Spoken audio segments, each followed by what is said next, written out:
Bote Baimboka, Bolanda Kabiso, de partout, Bolanda RDC Source Info, vraiment, pour Moudingaï, Zongi, les sous-sondés, dans la Kakibino, Kemikolo, actualité est comme Elengue, donc actualité est comme Elengue, beaucoup de Kota, beaucoup de Nabanda, beaucoup de Pepe Mfunzi, Abandi Dengue, Abandaka, donc, na dédié dans émission, na Maman Bijou, Ipembe, donc, la journaliste internationale, vraiment. Zolanda Biso, vraiment la supervision, vraiment il y a une supervision à l'élo. Maman Bijou, il peut donc supervision à l'élo dans RDC Source Info et Simbami Bongo et pas Maman Bijou, donc dans la Gagaba coach. L'élo, Tozali, Ndege Bozolanda, on a Billy Nazalinga Imogote. Tu représentes bien invité na Biso, na combo ya Monsieur Kayombo, Masekado Gazali, coordonnateur. Il y a IRDC, donc Nayende Torobeta Masolo concernant le procès Kamere et les politiques qui toté. Et Torobeta Pe Masolo, il y a coalition cash. Quel avenir? Est-ce que Zoku Fatote pour VK à Silico solliciter la liberté provisoire, la PCIT? Et oui, tout le monde a dit que nommé directeur cabinet adjoint pour remplacer Vital Kamere, c'est-à-dire à jouer intérim.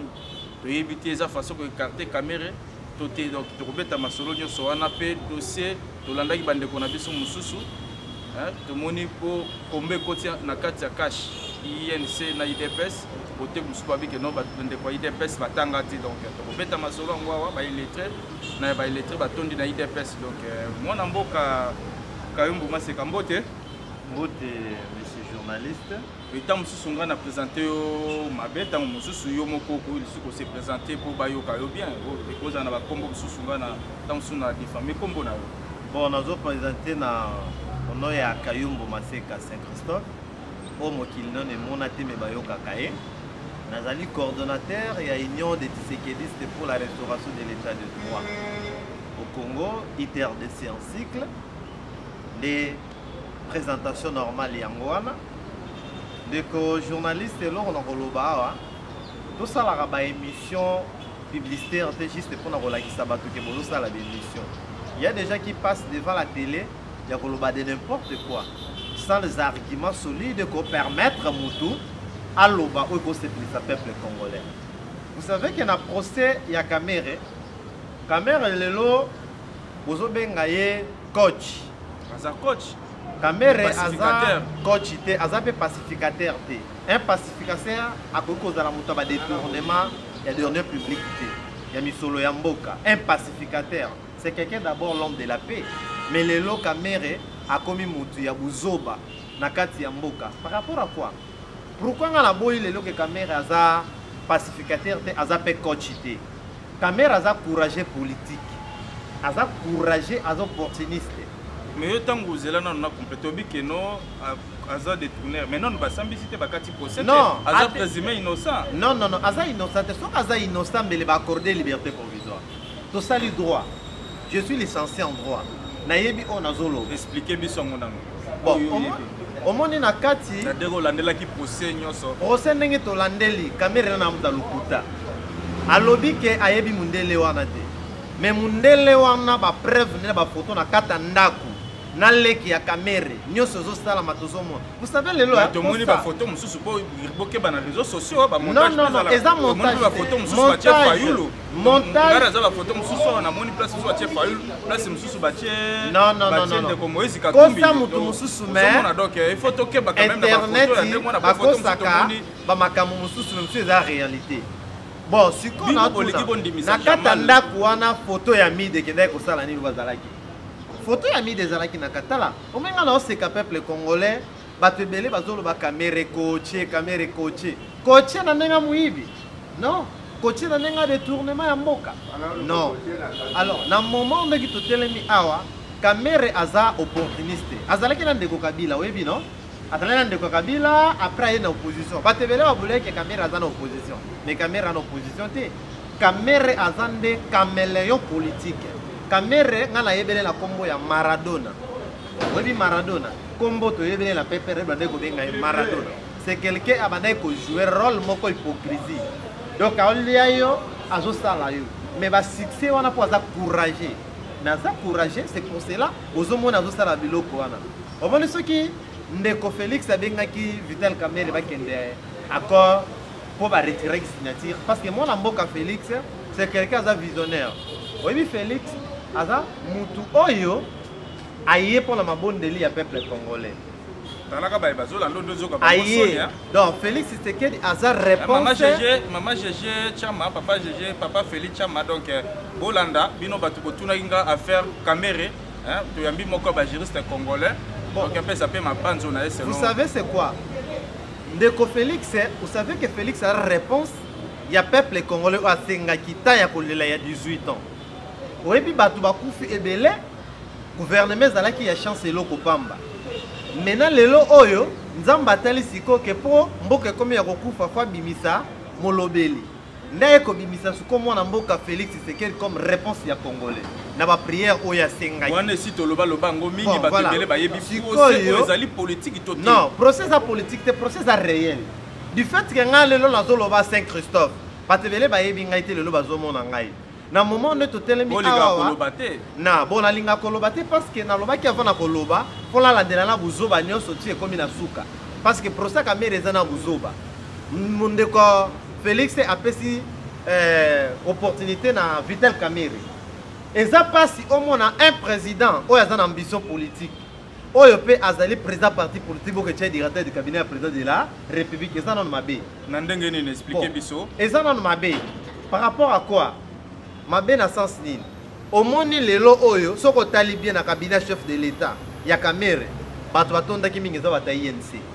bato batondaki pourquoi parce que directeur du cabinet sa président parti politique peut encourager politique en plus ambitieux politique azalaki ba ambition na ye azo étouffer chef de l'état vous savez azo étouffer chef de l'état vu que azala siko na ba façon moko po chef de l'état a réussir par rapport à quoi pour Kamerhe alingaka changer maloba na 2022 alinga changer maloba ngo mona alinga démissionner alinga tika ndeko Félix alinga tika ngo mona pan a tourner parce que tout ça na bastionnage tout ça na bandeko ya INC bango nyoso tout parce que ngana nito soki na bimi ana bimate ke membre ya IDPS omona ngana ke place mona fandi na oyo kabango alinga bima alinga loba nini omoni na baye Félix azoko ko loba makambo oyo lobaki te na peuple congolais azoko marché mboka mabe alors ngana démissionné alinga position mais banga condamné peu pour zala kina yo kolongwa na suka est-ce que ça comportement eza comportement ya politique ya Kamerhe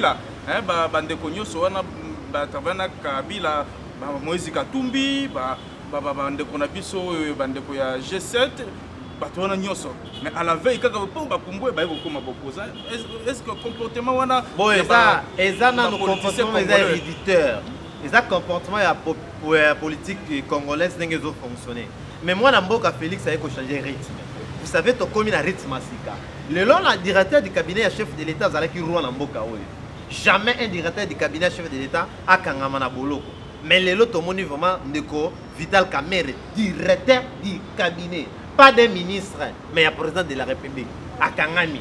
De l'ex état de droit en marche dans Katama. À Kangami, tout Kangisi pour 2023, vraiment, candidat président de la République, Kamerhe, oui, un seul accord à Nairobi pour Ndenge Bayokanaki, voulais-je dire, 5 ans, article Moninga, donc Félix, 5 ans aussi là en 2023, et Kamerhe.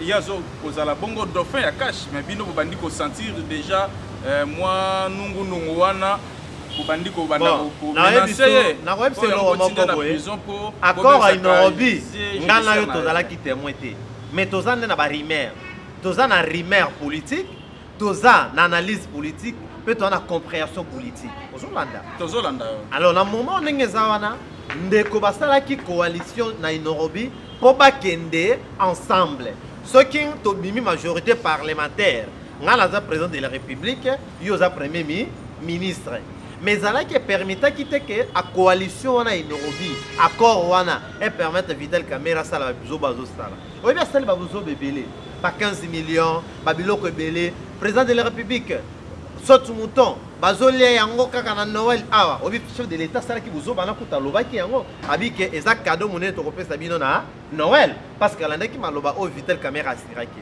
lorsque azaki na lokuta mais Félix Thomas Mutamayele abandaki kotala Félix amte amabete abandaki kolandela ndengeni na koki kokomisa mutu devant peuple congolais pour comprendre que non aza pacificateur te mais aza détourneur de fonds aza pacificateur te amosali mabe aza mutalokuta oyo qui na place à comprendre que Caméra aza courageux politique comme nous bobingi a politicien non aza courageux politique parce que ngana ibi ba politicien ngana ibi ba politicien za betien c'est que dire na iba politicien baza be héros de Ndombasi malgré ça na pe perdre na iba politicien ba katumba moi qui wana ba grand politicien biso to yebi ba chombe alors na sens wana mais Caméra na tikala ko gana histoire politique mais na yebi kaka za la courageux pour na ko mobiliser aza mobilisateur politique.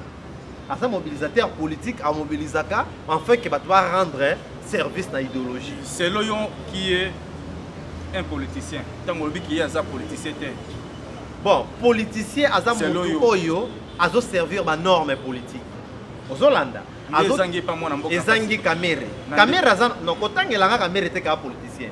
On a tangi lo politicien oyo kawa. Et tiens, c'est qu'elle dit. Il faut expliquer biso dans azali politicien na sens ni quand est-ce qu'il faut pas benga muto azali politicien politicien na oyo azolanda idéal ya population et puis ayeba na nini ba bengi politique eza non un pour concevoir pouvoir na maboko pe ko landa yango tisuka mais na moment oyo politicien zala ki Tshisekedi omona ki ba mbongo ezo ya ba corruption mais Tshisekedi amekaki ko pesa ya ko pesa valete à décevoir peuple congolais nazana ba image Tshisekedi ba tunaki et Tshisekedi Kabila tungi ba école primaire ba chinois ba yaki ba investir chinois ba yaki bango moko mais bolobaki ke Kabila mutatindi bango alors na moment où Tshisekedi atikali ko décevoir mboko tetinga kupi alors ba le peuple d'abord c'est un politicien muto azana souci à population o eza tekeno na mandat ya Kabila tozalaki na ba chance loko pamba mais Tshisekedi monaki alors yango ba bengi politicien mutu oza na souci ya population pe oya yebi tina nini ya yela na mutino mona talelo batebele ba oyeba te po oyeba ke ozo sambela nzambe mais nzamba va répondre te parce que yebi tina nini te nzamba tinelo na mutino mais soko yebi tino nzamba tinelo na mutino ke ma vocation de faire la politique c'est quoi il faut savoir la politique a combien d'arguments il faut avoir d'abord les arguments politiques. Premièrement, il faut avoir les analyses politiques pour analyser déjà le rôle en ça là. Le code d'indisangate. Ozomona ACP là qui na nini mwana mboka salisi nini oyo na triangle A programme 100 jours. 100 jours. Ba coaché bazobenga caméra coaché ngana sekaki. Nazo ba desa que place ba keno caméra tourner caméra tu vois. Donc na yeba ki desa ka esili do yo tambo zo yemba yo za ina nze musu ba na zaki na nze musu caméra tourner azo tourner vous savez que comment na caméra balika kamida na yebiso place na beke carrière caméra sani esili caméra zaki vraiment toko koma pe on pourquoi acharnement pour abali mwasi apembe pourquoi acharnement pour muninga abali bon oyebi lelo oyo bosepela malamu ndeko soko lingi mwasi malamu mutu nyonso alinga mida kuya webi ndeko asasu un grand pétrolier aza lelo oyo atongeli ndako oyo kamera ekekota ya kimario no oyebi kamera azaki mario lelo oyo awanga nini adresse ya ndako wana akekoloba ya nsele pourquoi parce que bakoyebisa aza mario mais azalaki président assemblée nationale mais bino na IDPS bolingi kondimisa bato makambo oyo ya bango te mpo na nini moto alobi ke na jamal bayebani te bino bayebani moto alobi ke adetournaki te o bino adetourne pourquoi bolingi kondimisa bato na makasi pendant que justice a tranché te IDPS ekokondimisa ye buzoba te buzoba asali IDPS na kati parce que alobaki ke batia ba caméra ngala bulaki ba caméra bango batindaki ezalaki ke juste pour aloba ba vérité ke bato nyonso ya IDPS bana kati mais lorsque eza buzoba oyo alingaki soko amiteka bamona ye ke aza déjà escroc pourquoi aza autorité toboyi te autorité parti politique aza pe directeur onayebi te soki azalaki directeur bon pour le moment aza directeur bon omoni keno na moment oyo ndenge toza place wana IDPS ana makambo te IDPS aza au milieu du village IDPS aptikali ko pota buzoba te o ba avocat INC bazo finga to kota na point wana o bazo finga IDPS mais au moins IDPS finga Kamere. Non, non. Balongolé na cabinet, balongolé. Non, kasi tout le monde a déjà danger. Cabinet na biso. Bino déjà, bandaki déjà charnement. Eza danger. Au moins lelo oyo ngala Saint-Christophe naza coordonnateur. Mais na kati ya coordination naza wana, il y a une autorité morale. Mais naza fondateur et union de Tshisekedi c'est pour la restauration de l'état de droit, ITER désensible. Mais lelo o va cotisation zo kota. Ceux qui ont détourné mbongo ya cotisation, est-ce que statut au salani? Et opinir nga non? Et opinir ngai. Alors, ils ont le col de Vital Kamere. Muninga pesio aval. Akoka pe ko che ministre. Akoka pe ko che ambassadeur. Akoka ko che mandataire pour ko pe ya parlement tous une majorité té. Mais de ko Félix ko mazama yele, asape mutima malam saint chrétien, ndaye ko permettre ko che directeur de cabinet. Mais directeur à cabinet et créer le Félix Zoba. Vous comprenez, créer Zoba ma casse dans la population congolaise. Le lot de chance que Félix a maillé alors c'est ça la moussala. Pour Félix il a un dossier OT, IDPS il a un dossier OT, Félix est président de la République. Tout le monde n'a pas papier, comme Peter Kaza des allées, comme Peter Kaza des anakati, comme Peter Kaza des allées, n'a évité.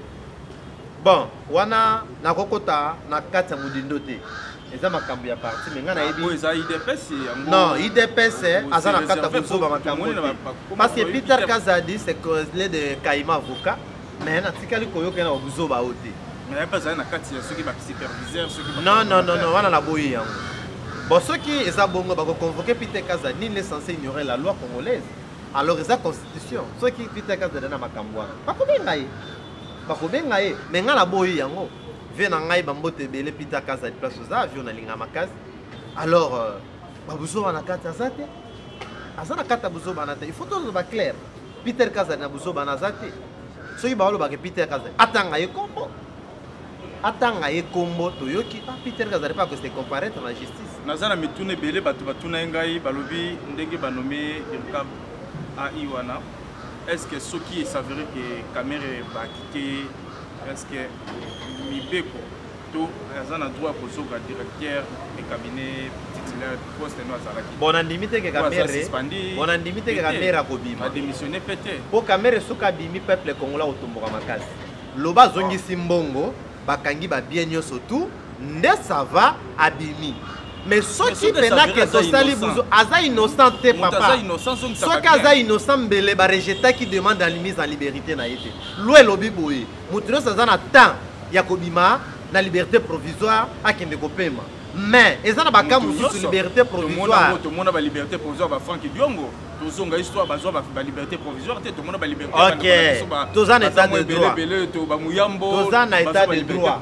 muyambo c'est un grand bâtonnier azalaki na boloko Franck Diongo c'est un grand opposant azalaki na boloko mais pourquoi pas Kamere aza ignoré ako ignoré bino banda kolela bino tango tozalaki na opposition bozalaki na discours ote ba pimela liberté provisoire mais bino mo bokom na gestion pourquoi bozo ko pimela mwana mboka o allié da bino oyo alakisa ki bino banzela ba bukavu banini tombola ki bino kino dauphin na biso yeyo na cash journaliste toloba par sentiment te IDPS na bukavu ezate IDPS na bukavu ezate ki tient steke na bukavu ba éviter ceux qui tosangana ki na INC pour na responder comme boye parce que parti mon côté IDPS ka ndenge zawana ekende na élection soit peut pouvoir non Afrique mobimba oyebi yango mais ceux qui tokendaki na coalition pour gagner majorité parlementaire pour gagner présidence de la République mais ça te que permettre biso to sala buzoba au caméra au sala na comprendre ce que bino bozo mona que comme tokendaki na coalition ça veut dire que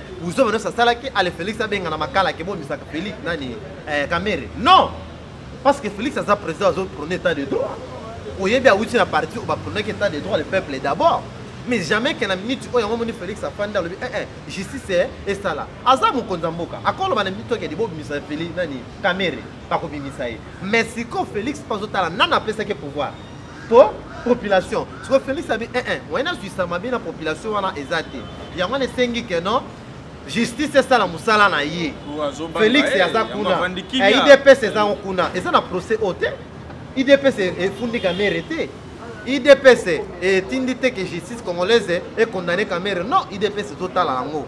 Ndenge makamezo lekana, tout ça na cash non? Tout ça na cash. Yango wana. De beaucoup de IDPS na boulot kwana te. Ba konza IDPS bazala ozobote, ni Auguste Kabuya, ni Jean-Marc Kabunde, ni ba konzia parti respect Jean-Marc Kabunde mon président AI, mon secrétaire général coup de chapeau. Bazana boulot kwana te. Baza kotala kaka milieu du village ndenge ni makambo ezolekana batika kokosta babuzobo bazopotana wana soki bavoka INC bazofinga batu INC bazofinga IDPS nazokamwa parce que biso ata membre mo IDPS te oyo afingi bata INC ou soit encourager justice congolaise non c'est dossier ngo tolandaki pe moko ya bango kuna mwana mboka je pense kombo Kiminga alobi ki na IDPS intellectuel bazalité donc ezaka ka batu ya ba bawewa na bawewa soki na banani selon ndenge ya sitaki na yebiti etaki moko ya IDPS intellectuel basalité. D'abord tel que je suis intellectuel non? Je suis licencié en droit. Ni les autres pouvaient. Oh, mais na minute tout ça na papier. Tout ça na papier, je suis licencié en droit. Je suis licencié en droit. Le tien c'est un docteur. Jean-Marc Kabou, c'est un intellectuel. Auguste Kabou, c'est un intellectuel. Peter Kaz, c'est un intellectuel. Maître professeur Chulou, c'est un intellectuel. On se comprend. Batouane, son otanga. Baza, Maître Moukeba. Maître Moukeba, conseiller spécial, principal chef de l'État en matière d'infrastructure David. Alors, c'est intellectuel. On se comprend. National Nixon, c'est intellectuel. Maître Kondo, Jéfirin, Batasep, Maître Jacquemin Chabani. C'est intellectuel. Je suis intellectualiste, je suis un IDPS. On a lobby nangi sous na pona qui dossier intellectuel. Tolanda qui reveka na présence ya ba juriste à lobby pas intellectuel. Analyse ni osala qui na discours na face ya ba. D'abord c'est un orgueil. Veka orgueil. Azorgueil devant justice. Magistrat ensemble c'est intellectuel. Président tribunal c'est intellectuel. Beaucoup si biso qui a sala qui doctorat. Oh, a sala qui doctorat ya. Mais le bio zap intellectuel, il n'a pas papier, il pas ça qui non, c'est un rukuta. Akene kotala ba continue. Akene mamba doctoraté. Camère n'est pas docteur. C'est moi qui vous le dis. Ah, papa. Et ça en mascarade. Il y a des professeurs en nom. Tu es intellectuel, mais tu poses des actes sans argument. Tu poses des actes fausses devant la population après que je suis intellectuel. On te dit que non, vous êtes ensemble avec M. Jamal. Mais tu nies devant la justice que non, tu le sais absolument. Alors lorsqu'il y a des preuves, il y a des actions préalables par rapport à la conversation dans Bango. Et puis nous déconnaillons Massaro. Bazala qui ne va faire réseau salama. Mbongo zotanga malokola buzoba. Vous comprenez? Mais les lots oyoyo, azol va gestion intellectuelle bon, intellectuel. Et que ça la ligne kuna. Yo loba que so va tout par rapport aux enjeux. Il y a bloco bazo calmoner yo, prouver innocentité na pour justice à quitter yo. Bon, ceux qui ont innocent pourquoi justice à quitter? Dans la vision to senga la justice congolaise. Merci président il y a cours d'appel, il y a grande instance à Gombe. Félicitations. Bon quitter caméra était ceux qui pas fait la réalité. Bon quitter caméra parce que ceux qui vont quitter caméra en tout cas justice congolaise et causala na dénigration devant international.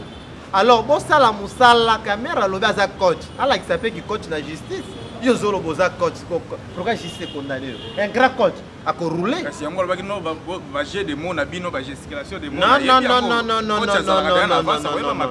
affaire raison na caméra a détourné mbongo ya l'état azongisa mbongo ya l'état tozonyo kama ya na banzala yo ndongo zala parfana oliete ya metala mbongo ndenge kei bakanga biloko nyoso tu bazwa mbongo ya l'état ya mboka congolais bazongisa après quitter c'est ça mon mboka directeur AI est-ce que ça a compétence vraiment selon yo tango landa ki nomination wane koyi est-ce que azo répondre na au moment ngo yango yo lobby pe tukoyoka ele susu moment ngo yango il faut savoir Ebera c'est un professeur.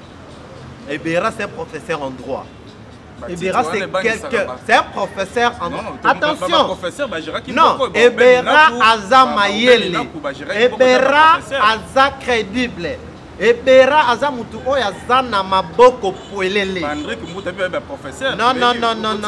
Ngala yebi Ebera aza président ya jury na biso. D'ailleurs biso tozotanga toyebi Ebera. Ebera c'est quelqu'un crédible et intelligent. Ebera côté le malaka mérité. Ebera aza papa ya kamere na matière administrative. Il faut savoir le droit c'est un bataille de la réflexion. Mais pourquoi Batiaki Ebera titulaire te Batiaki kamere? Non. Et c'est d'accord. Et ça dépend d'accord. Mais yo lobi bien encore ezalaki ya place wana te ezalaki ya premier ministre. Toke premier ministre abimité. To ça dit.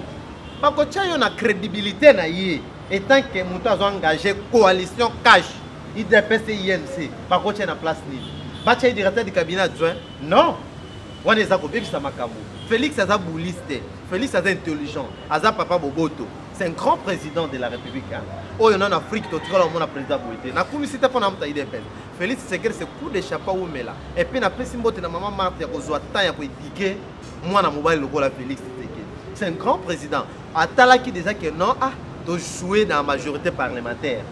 Bon, to une majorité té. Yaka fonda directeur du cabinet posant na poids. Asa na poids, na boy poids ya caméra té. Mais na boy qui n'est pas un politicien, boy ka politicien. Asa courageux politique mais na poids azo peser ça qui a parti politique ils en a ba député provincial et national. Maintenant si on a place on a qui bataille de Ebera va jouer à renforcer qui gère l'administration. C'est le directeur du cabinet adjoint chargé de l'administration non? Mutazo gère l'administration, tu as renforcé. Ce que Ebera mérite à directeur du cabinet mutosto c'est la porte bien, c'est quelqu'un qui est intelligent et c'est quelqu'un qui est crédible maboko neza pembe. Évolution de mutomona mondeni mikolo depuis batu bakomo kanga. Boizo mata des gens. Namoni y a des bonhommes déjà et comment qu'il y a des gens. Parce que des gens, bah comme banga des gens, état de droit en marche. Parce que ils ont béton. Ils ont béton pour sa canate. Ngana za fanta nora quoi nini, naza fanatisme était. Ya fati, naza fanatisme était IDPS non. Mais non le baba fait où ils ont réel. Qui est moi na mboka Félix azoka mamboka. Oye, tikala koyeba na te na mboko ke un jour tonga to soit président de la République le roi Félix Tshisekedi. Gratuité beaucoup mais ça boyebi ke zali quand même na 100 jours te boyebi bien gratuité de l'enseignement. Ça fait partie de la constitution. Non, gratuité ça y a 100 jours.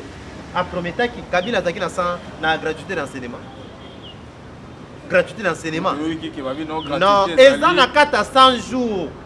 Ba construction d'école, ba mokengeli wana bomoni. Et ça na kata 100 jours. Non, yo kana te présent dans l'état. École oui, mais kotanga ofele, ça biloko mibale ko tonga école mais ça na gratuité te, ko tonga école ça na gratuité. Bon, oui, gratuité ça na constitution déjà. Et ça na évité poto comme na suka déjà touché. Gratuité et ça et loko le programme il y a 100 jours à chef de l'état. Ils établis nazana po na préparer qui na pena mingité. So na yeba ke to kokutana. Donc ndenge pe ba avocat ya ndeko caméra va préparer. Na linga ki na ya na programme ya 100 jours. Na diplôme oyanga. Donc c'est que to beta sur le 25. Donc il fait le 25 donc ça va na kozala. On se préparer na opeso belema. Alors programme à 100 jours ezawana sorte de mouton. Gratuité d'enseignement. Construction des hôpitaux, des écoles, les militaires, makamunyo, ils ont 400 jours. Mon amboka to comme na suka loba suka télévision zengongo PCP numéro na WhatsApp pour na suggestion. Bon, pour na suggestion, numéro na ngai ya WhatsApp ezali 089 20 26 200. Privé ezali 81 46 93 592. Au benga na privé ko za suggestion, au continue na WhatsApp pe na groupe na nga ko za suggestion. Alors, peuple congolais, beau fongola mis son procès à Kamere. Kamere abimate ce qu'a zongi simbongo ya mboka te. Abimate bote le mabino nyonso tout. Na balabala. Bote le mabolo bayango que Kamere abimate pas la liberté, la libération de Vital Kamere. Nous avons refusé la liberté. Nous attendons qu'à reprendre Makamba Lobaka Mukolo Oyo, chef de l'État zo loba 100 jours. On se comprend. Alors, à ce qui s'amont yamboka, yango peuple congolais dans la posa. C'est ça. Voilà, baimboka to komi bongo na suka, bouti kolanda bongo. Mwana mboka kayombo maseka donc Saint-Christophe donc bolandi wana nyoso ba propos na ye. donc engagé kakaye a PCP numéro parce que pour 5 émissions débat donc il faut bengani to bengani numéro na biso ça na sewana pour benga biso na WhatsApp plus 243 89 80 76 920 donc pour so penga moko jopo pemvunzi pour na confronter ceux qui a beaucoup lokuta donc merci bongo na mama coach oya coacher biso mkola lelo mama Bijou Pimpembe donc journaliste international merci na coaching na yo donc sentir vraiment bambiaka donc mutuna moment na donc merci na famille Chama depuis Toronto papa Félix Chama voulais je dire donc na maman GG bambote na bino bisika bozwami donc commis vraiment na souka quand même soko remercier ta 2-3 personnes pour comme derrière na souka na remercier honorable Léonard Chitambala les grands combattants de l'IDPS na pesi mbote na Gracier B tout liter na pesi mbote na président AI yoka mwana na bimisi ko azoloba pour défendre intérêt en plus qu'à l'installation officielle à ITRDC et Zoya pour au monde à yango association non bimate des hommes intègres ou bimate na mboka ou union des tisekedistes pour la restauration de l'état de droit pour au monde à la prochaine ba image ya logo et kolobela bino donc nous sommes les descendants de Tshisekedi donc biso ezaka ke osali mabeto dénoncer ya kokanga to kangi donc c'est ça le problème donc merci beaucoup vraiment voilà to PCP mbote na mama Kanchama Kati Kolela depuis Lubumbashi azolanda biso ASFD donc coordonnatrice principale bambote belé place Zouami bayo